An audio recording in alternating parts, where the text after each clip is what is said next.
Ross Ulbricht, the notorious founder of one of the most infamous marketplaces on the dark web, has been released from jail, receiving a presidential pardon from Donald Trump.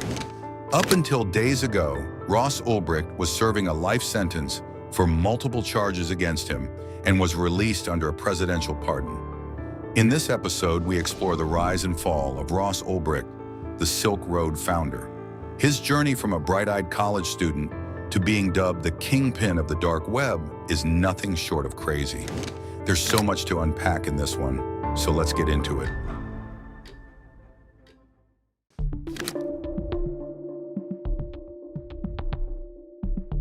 Ross Ulbricht was born on March 27, 1984, in Austin, Texas. On the surface, he seemed like a pretty typical kid, smart, charming, and into all the usual stuff. He was into physics, loved surfing, hanging out with friends, and maybe dabbled in a little bit of weed here and there. But there was something deeper brewing in him. After college, Ross worked on a few small businesses. He tried starting a video game company, a book-selling business, but nothing really worked out. That's when he started exploring some bigger ideas. He got into Eastern philosophy, psychedelics, and that's when he started really diving into libertarian beliefs. He began seeing government and taxation as forms of control, and he felt that real freedom was only possible if you could break free from that. One thing that really sparked his imagination was Bitcoin. This new digital currency was all about decentralization, no banks or governments involved. Ross saw it as the perfect tool to create a completely free marketplace, one that wouldn't be controlled or taxed by the government. It was in 2009, around the time Bitcoin was starting to pick up, that Ross had a light bulb moment.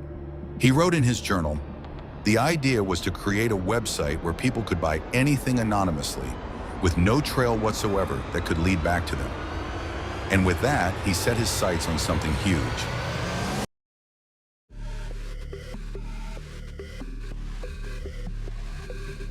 Fast forward to February of 2011, Ross launched the Silk Road, a marketplace on the dark web. If you're not familiar with the dark web, it's basically a part of the internet where you can browse anonymously, hidden from prying eyes. And to make things even more anonymous, Ross used Bitcoin as the primary currency. With no government or bank involved, it was the perfect setup for people looking to make illicit deals. At first, Ross had big dreams for the site. He envisioned it as a kind of free marketplace where people could buy and sell whatever they wanted without any restrictions.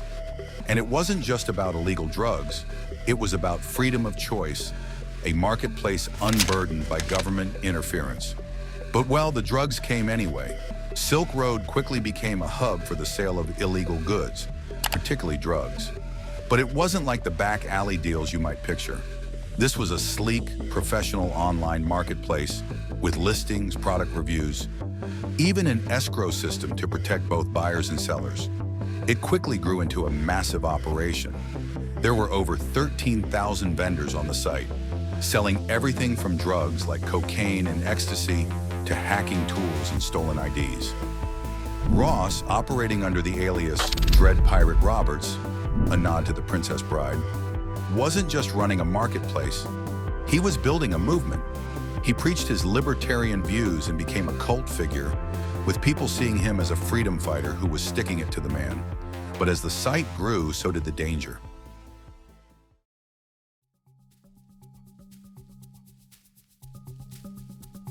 The identity of Dread Pirate Roberts became a mystery in itself. Some people speculated that maybe Ross wasn't even the original DPR, but had inherited the title from someone else. Others thought it was a group of people using the name. But the more people used Silk Road, the more DPR became a symbol.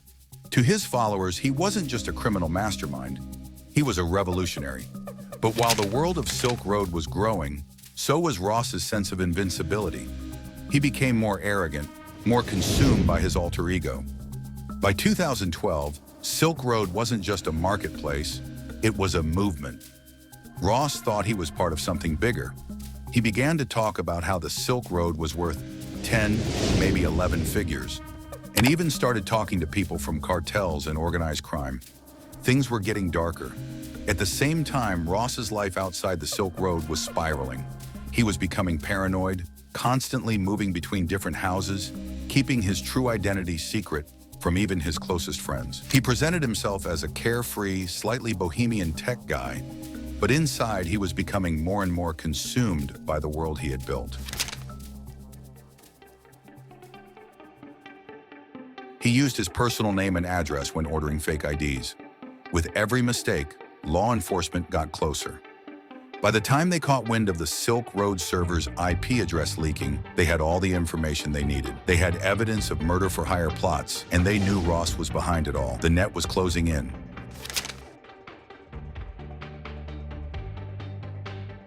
Then on September 28, 2013, it all came crashing down. Ross was at a library in San Francisco, working on his laptop. Unbeknownst to him, FBI agents were watching, waiting for him to make a mistake. When he opened his laptop, they saw exactly what they needed.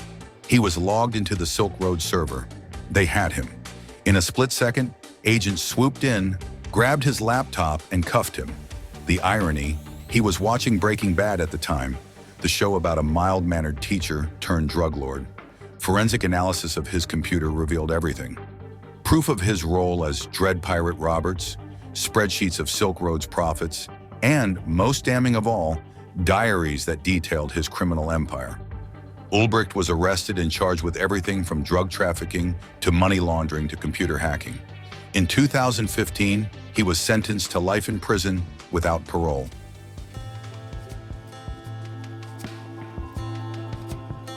But the story didn't end there. Years went by and Ross became a symbol for people who believed he was being punished too harshly. In January 2025, just days before his release, an unexpected twist. Ross Ulbricht was granted a full pardon by former President Donald Trump. Trump cited the support of the libertarian movement and his mother's campaigning as key reasons for his decision. For many, the pardon was a shock. Some saw it as a victory for personal freedom, while others felt it was a dangerous message. But whatever you think, it's clear that Ross Ulbricht's story isn't just about one man or one website. It's about the clash between freedom, crime, and government control in the digital age.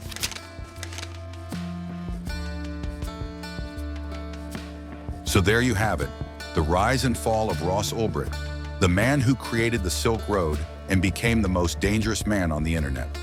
Whether you see him as a criminal or a visionary, there's no denying his impact on the digital world. What we now ask ourselves is, what is next for Ross Ulbricht? Will they make a movie about him, or will he become one of Trump's advisors? Or will he partner with Elon Musk in technology?